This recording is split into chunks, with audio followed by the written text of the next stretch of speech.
Merci, Monsieur le Président. Je suis rapporteur sur le 146 et le 144 pour caler un peu mieux nos rapports à l'actualité. J'ai présenté ce rapport conformément aux priorités que s'est donné la loi de programmation militaire. Donc évidemment, comme on est en première année de loi de programmation, on ne peut pas encore retirer toutes les conséquences, mais on regarde au moins si le point de départ est juste et quels sont, dès le début, les points de vigilance que l'on peut identifier. Donc le premier point, la première orientation de la loi de programmation militaire était de permettre aux armées de remplir leur mission de manière soutenable et durable. La soutenabilité, elle est d'abord budgétaire. Et donc j'ai regardé un peu comment les choses se présentaient sur le 146. On a des augmentations de crédits significatives, aussi bien en CP qui passe de 10,2 milliards à 10,9 milliards qu'en autorisation d'engagement qui passe de 13,7 milliards à 14,7 milliards. La bonne nouvelle aussi que le gouvernement rappelle à juste titre, c'est la fin des risques et des incertitudes qui pesaient sur le 46 avec toujours le recours pendant des années des recettes exceptionnelles qui venaient pas dans le bon temps. Donc ça compliquait tout. Maintenant, on a évacué cette problématique et pour la soutenabilité de la trajectoire, c'est évidemment tout à fait rassurant. Néanmoins, je voudrais rappeler en ces débuts de loi de programmation militaire quelques points d'incertitude. Le premier, c'est le service national universel. Alors, il a été dit, on a pris des propositions dans les textes en disant que, effectivement, le budget de la défense ne financerait pas, mais voilà, il y a toujours quelquefois des différences entre les annonces et ce qui se passe effectivement. Il faut lever ce risque. On verra dans les mois qui viennent ce qu'il en est. Le surcoût OPEX, c'est le caractère interministériel du paiement des OPEX qui est affirmé, mais qui est à chaque fois vérifié dans la mise en œuvre, qu'on verra bien en fin d'année, puisqu'il y a encore près de 500 millions à trouver dans ce domaine. Et puis le dégel, vous savez que le dégel l'année dernière, ça avait été 700 millions qui avaient été dégelés, je crois quasiment le 30 ou le 31 décembre, quasiment. Donc c'était un peu compliqué. Là, pour le 146, on a quand même 350 millions à dégeler. Et c'est sûr que s'il ne l'était pas, ça poserait une vraie difficulté. Autre point de vigilance que je tiens à indiquer pour la suite de la LPM, c'est l'augmentation du reste à payer.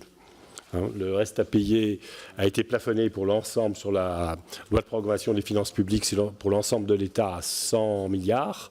La défense se situe à elle seule à 53,9 milliards, avec une nette augmentation au cours des dernières années. Alors là aussi, la LPM dit que la défense est exemptée de cette règle, mais dans la pratique, on ne sait pas très bien comment ça va se passer. Donc il y a un point de vigilance à avoir sur ce sujet.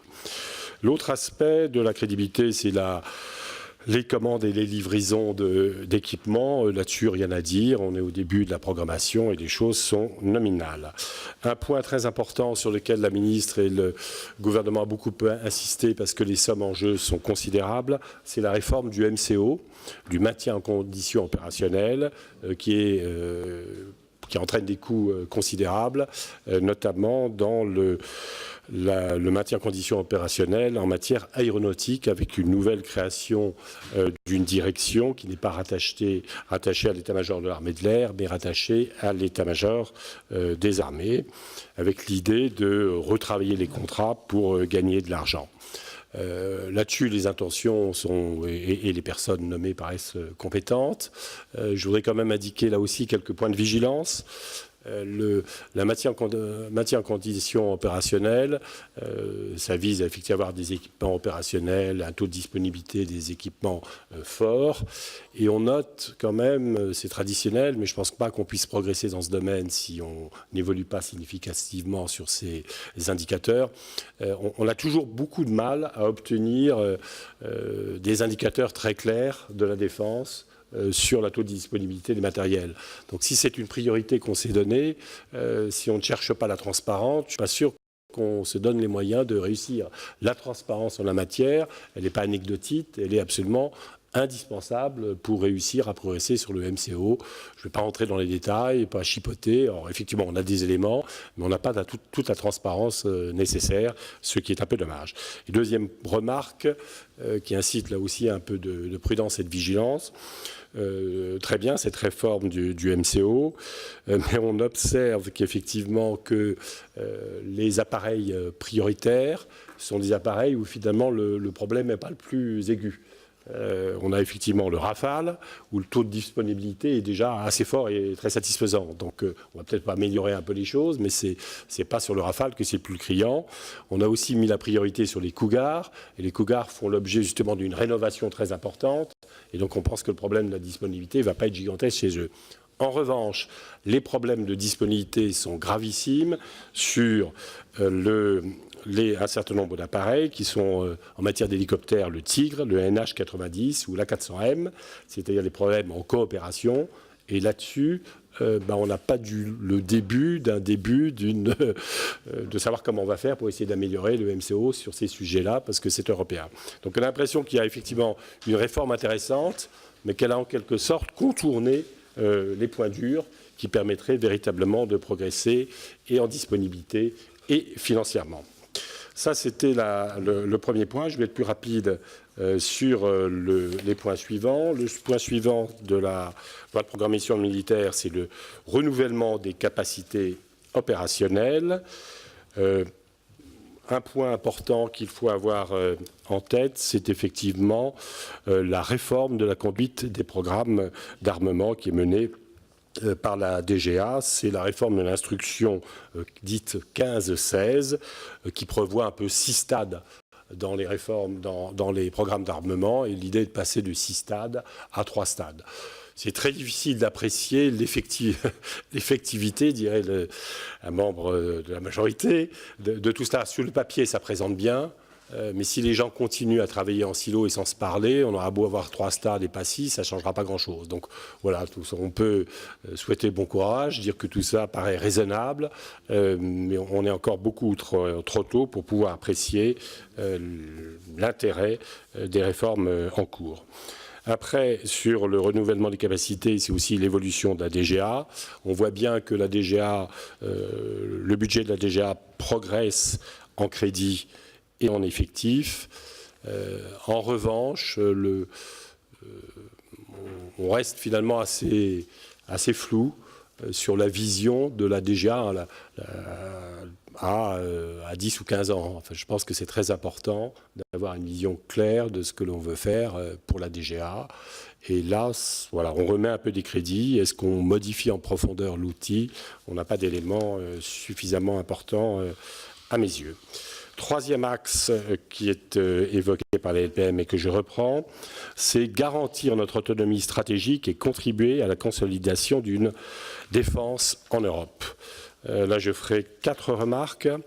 La première, c'est l'autonomie stratégique, c'est bien sûr le nucléaire. On voit bien que les crédits, on a quelques échos dans l'actualité, on voit bien que les crédits sur le nucléaire augmentent, puisqu'on est en train d'entamer une phase de renouvellement en profondeur. Ce que je voudrais dire, c'est qu'à partir des simples documents budgétaires, on n'a pas vraiment les informations. Alors, il y a une tradition de prudence dans l'information dans le nucléaire, que je veux bien comprendre, qui est assez logique.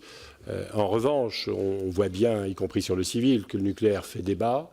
Je ne suis pas sûr qu'on puisse se priver à l'avenir de vrais débats, y compris si on est favorable au maintien, y compris surtout si on est favorable au maintien du nucléaire en matière de défense. On voit que les documents budgétaires ne permettent pas d'éclairer un débat véritablement construit, et je pense que c'est dommage. Ça, c'est le premier point. Deuxième point sur l'autonomie, évidemment, j'y insisterai pas, c'est l'augmentation à la fois des crédits et des effectifs sur tous les services de renseignement. Je dirais que là aussi, c'est nominal, hein, c'est conforme à tout ce qui est annoncé. Ils ont effectivement des difficultés de recrutement, donc ça ne va pas aussi vite que prévu, mais les choses se déroulent bien. Et donc, effectifs et moyens supplémentaires sont là, aussi bien pour la DGSE que pour la DRSD. Je rappellerai aussi, quand on parle d'autonomie stratégique en permanence, les failles capacitaires qu'on a. Alors certaines failles capacitaires vont être comblées par la loi de programmation militaire, hein, notamment les ravitailleurs. En revanche, je m'étais attaché à une faille capacitaire qui me paraît gigantesque et sur laquelle il n'y a pas vraiment de début de réflexion. C'est pour ça que je me permets de le rappeler. Tout ce qui concerne effectivement le transport stratégique, c'est-à-dire le transport de nos barres matérielles et de nos troupes, on est dans une dépendance totale à l'égard des Russes et des Ukrainiens, ce qui ne me paraît pas une situation totalement satisfaisante dans la durée et qui affaiblit notre discours sur l'autonomie stratégique de manière considérable. Dernier point, c'est effectivement la consolidation d'une défense de l'Europe. Je ne vais pas rentrer dans les détails, mais on a le sentiment qu'il y a un énorme gouffre, entre le discours politique extrêmement volontariste qui est tenu là-dessus et que je peux comprendre. On a tous une ambition européenne. Quand vous regardez les réalisations militaires, quand vous regardez les réalisations industrielles, les discussions industrielles, les difficultés auxquelles elles se heurtent et que vous pouvez voir dans la presse tous les jours, on voit bien qu'il y a... voilà, c'est un objectif, que la réalité de l'objectif, elle est... au moins discutable. Je prendrai deux révélateurs de cela. Ce que je vous ai dit tout à l'heure sur le MCO. Le MCO, celui qui fait problème, c'est celui des problèmes justement des programmes européens. Et on n'avance absolument pas là-dessus. Et on avait un indicateur sur le programme 144 qui était le taux de coopération européenne en matière de prospective, de recherche, de technologie. Cet indicateur, au cours des 10 dernières années, il a reculé de 10 points. Alors, résultat, attendez, on le supprime et on le change. Voilà. Et donc, on voit bien quand les faits ne sont pas tout à fait conformes aux objectifs qu'on se donne, on a l'impression qu'on ne se donne pas les moyens de regarder la réalité qu'elle est et on détruit l'indicateur. Voilà, donc je pense qu'il y a un énorme sujet sur ces questions de coopération européenne. Dernier point, et je conclurai très vite, Monsieur le Président, sur l'innovation, je termine sur une conclusion sur l'innovation face aux défis du futur. C'est effectivement la création de l'agence de l'innovation, et je conclurai là-dessus, Monsieur le Président. Réellement, c'est une bonne idée. On voit mal comment elle s'articule avec la DGA et on a là aussi pas de lisibilité budgétaire. Donc je pense que sur les priorités de la LPM, c'est essentiel dans les années à venir d'avoir une lisibilité budgétaire pour pouvoir, si on avance, effectivement. Alors, Monsieur